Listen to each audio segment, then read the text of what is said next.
This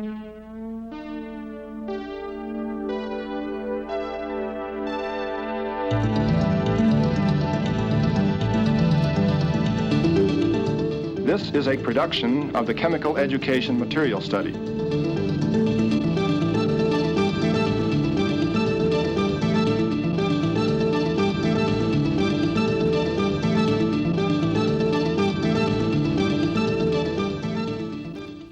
Chemical reactions between gases have so many practical applications that we take them for granted. Yet such reactions provide one of the first bases for postulating the atomic theory. Understanding such reactions led to a direct way to measure molecular weights.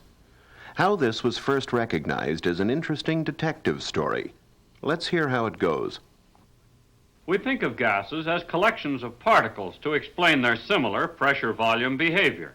But in other properties, gases differ. An obvious difference is color. This gas called nitrogen dioxide is reddish-brown. Chlorine is pale yellow-green. But most gases are colorless. But gases differ in much more important ways. For example, let's investigate solubility in water. These 3 test tubes have been filled with 3 of the gases. The first contains nitrogen dioxide. When the test tube is opened underwater, the water level rises, showing that the gas dissolves.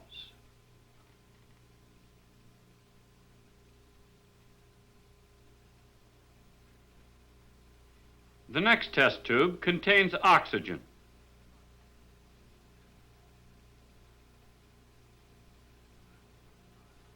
This time, the level does not rise. Oxygen has low solubility in water.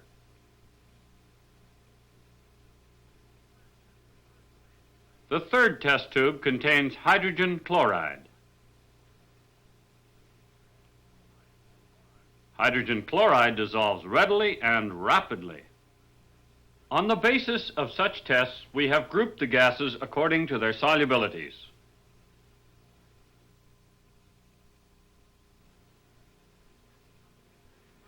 A test commonly used to identify oxygen is the ignition of a glowing splint.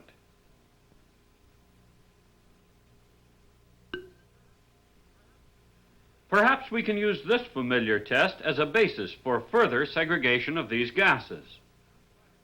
Let's try it first with hydrogen chloride. The splint does not burst into flame. Ammonia behaves the same way. With hydrogen, a small explosion. Let's try nitric oxide. What's this?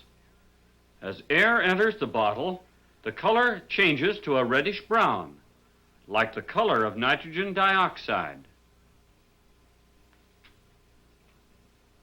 We still have not distinguished these 2 gases, ammonia and hydrogen chloride. The dye, brom cresol, will help us. These pieces of paper have been soaked in an alcohol solution of the dye. Let's see what happens when the dye comes in contact with ammonia.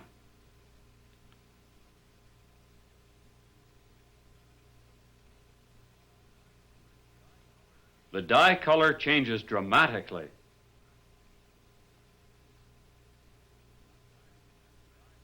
When the dye goes into hydrogen chloride, the color change is reversed. Thus, brom cresol distinguishes these 2 gases. What color would the dye be if the gases are mixed? Let's try it. Oh, we can't answer that. When these gases are mixed, we get a white smoke. So we can distinguish these gases qualitatively. We can learn much more about molecules by making quantitative studies. A quantitative study is concerned with the question, how much? For example, how much hydrogen chloride gas will combine with a fixed volume of ammonia gas to form this white solid. This apparatus is suited to such a measurement. This chamber has been filled with ammonia gas from this tank. It's connected through this tube to a similar chamber on the right. This one is now filled with mercury. When we open this stopcock, we can fill the right chamber with the second gas, hydrogen chloride.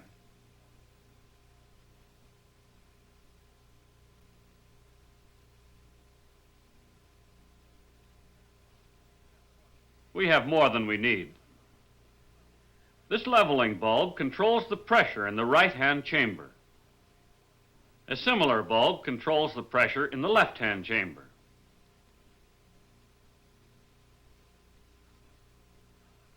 Now let's remove some of this hydrogen chloride. We disconnect the tube and allow some of the hydrogen chloride to escape.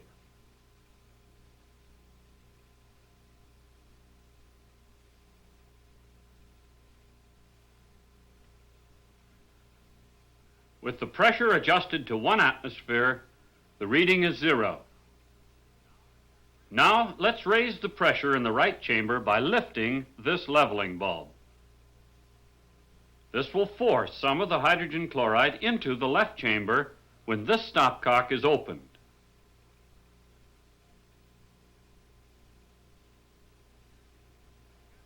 Again, we see the white smoke as the hydrogen chloride combines with the ammonia. The mercury levels rise as the gases are consumed. Now the pressures on both sides have been adjusted to 1 atmosphere with the leveling bulbs. The center tube is connected to the left chamber to show more clearly how much ammonia has been consumed. The reading in the left chamber is 21 milliliters. In the right chamber, the reading is 22 milliliters. Now we have quantitative information about the way these two gases combine. Hydrogen chloride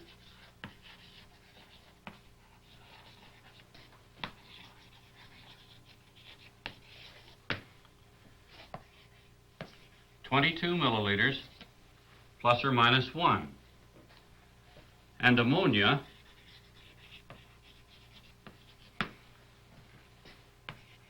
(21 milliliters plus or minus 1). The ratio of these two volumes is 1.05, and this last figure is not significant. Now let's repeat that measurement.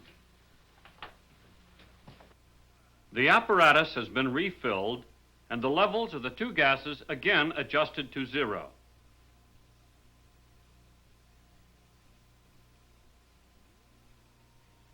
This time, let's wait until all of the ammonia is consumed.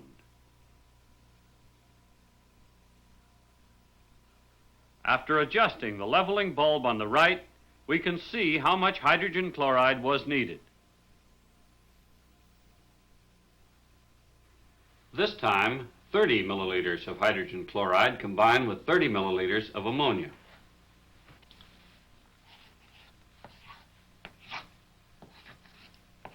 The ratio of these volumes is 1.0. Now you can see that these results are in agreement within experimental uncertainty. The volume ratio is, on the average, 1.0. We have found that 1 milliliter of hydrogen chloride gas combines with just 1 milliliter of ammonia. Think what a simple result this is.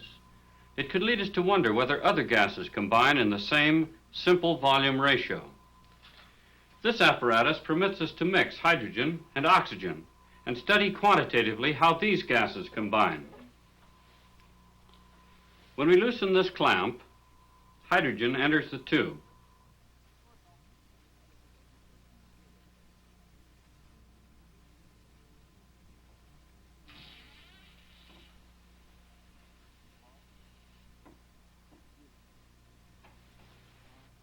The scale reading is 10.1.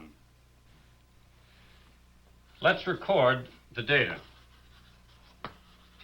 Hydrogen, the scale reading was 10.1. we'll add an equal volume of oxygen. The scale reading is 20.1. For oxygen, the final reading was 20.1, the initial reading 10.1, the difference 10.0. Now we can ignite the mixture by means of a spark. This is a high voltage coil, not unlike that used in an automobile to generate the spark.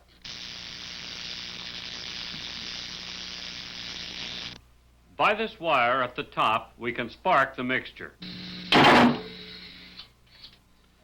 The scale reading is 4.9. After that spectacular reaction, some gas remains. Water from the beaker has risen in the tube, taking the place of gases consumed during the explosion. The gas that remains could be hydrogen, oxygen, or some other gas. Perhaps a splint test will give us a clue. You recall that hydrogen caused a small explosion, whereas oxygen caused the splint to burst into flame. Ah, the gas behaves like oxygen.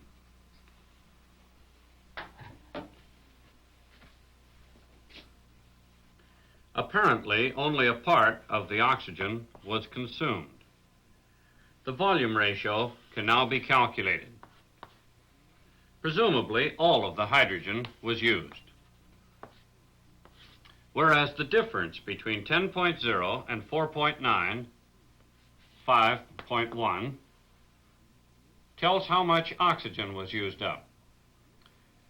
The volume ratio is 10.1 over 5.1, 1.98, or 2.0. Let's add this number to our summary.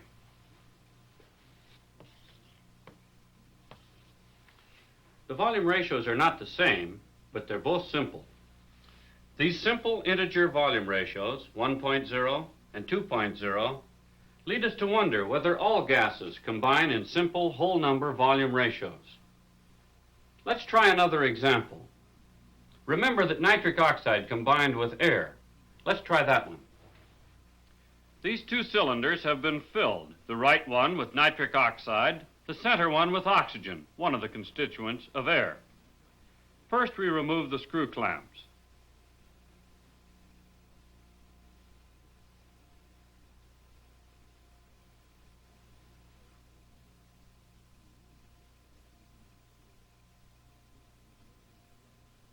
Blowing into this tube causes water to enter the oxygen chamber.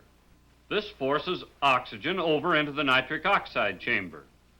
The color of nitrogen dioxide appears. We see that oxygen is the constituent of air that combines with nitric oxide.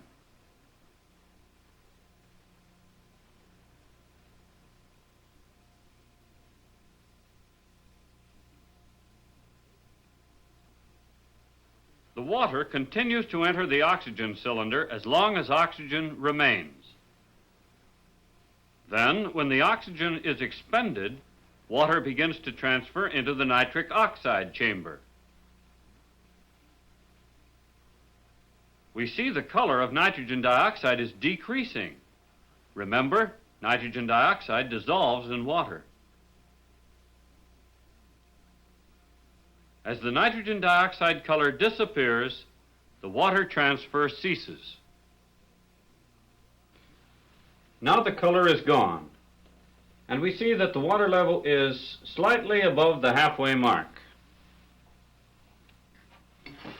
When we open the cylinder to the atmosphere, no color forms. That indicates that no nitric oxide remains.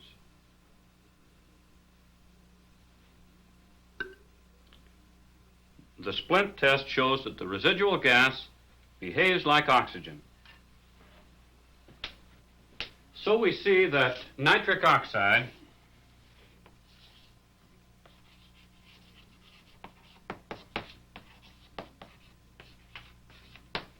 combines with oxygen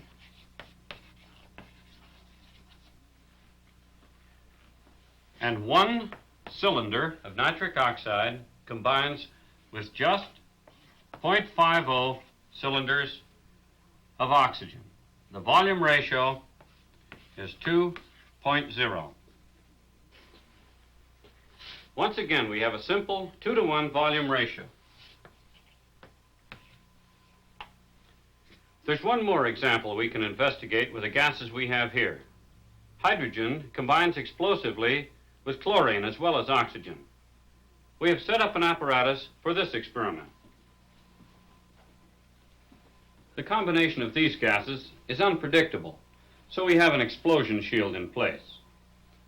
Hydrogen has been placed in the tube. The reading is 10.0. Now we're ready to add chlorine.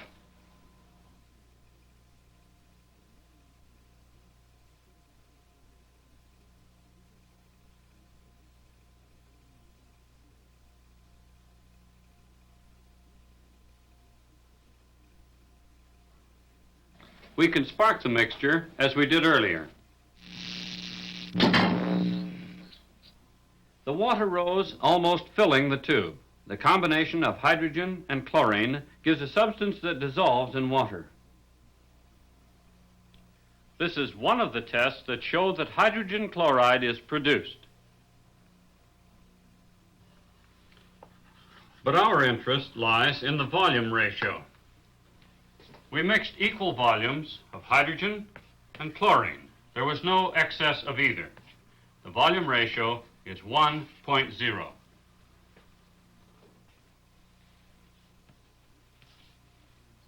In every example we studied, the volumes of two gases that combine are in a simple integer ratio. These ratios represent irregularity. Now let's seek explanations. First, different gases have different properties. The molecules of one gas must differ somehow from the molecules of another gas. Next, we discovered there's a simple integer relationship between the volumes of two gases that combine.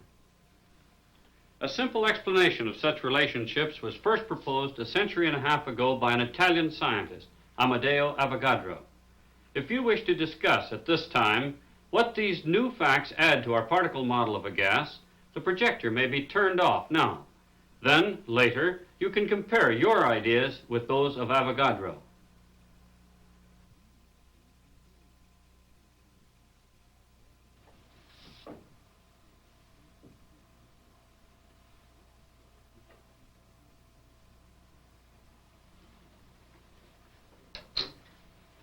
How should we modify our particle model of a gas to explain these simple volume ratios?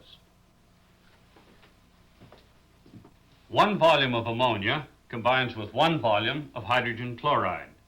1 volume of oxygen combines with 2 volumes of hydrogen. We picture these gases as collections of particles.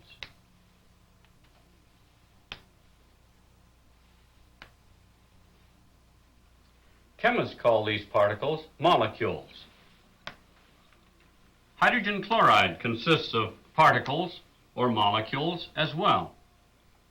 But these molecules differ somehow from those of ammonia. The chemical properties of these two gases are different. Now, the simplest assumption we can make is that 1 molecule of ammonia combines with 1 molecule of hydrogen chloride. The process continues, forming the white solid, until all of the ammonia is gone. Then, experiment shows us that all of the hydrogen chloride is gone. We have represented too many molecules of hydrogen chloride. This assumption leads us to conclude, then, that equal volumes contain equal numbers of molecules. This is just an hypothesis, of course. If 1 molecule of ammonia combines with 1 molecule of hydrogen chloride, then equal volumes contain equal numbers of molecules. Let's see whether this hypothesis is consistent with the other volume ratios. For example, can we explain a volume ratio of 2 with this assumption? We have set up the oxygen-hydrogen case with this same assumption, that equal volumes contain equal numbers of molecules. 2 volumes of hydrogen combine with 1 volume of oxygen. This leads us to propose that 2 molecules of hydrogen combine with 1 molecule of oxygen.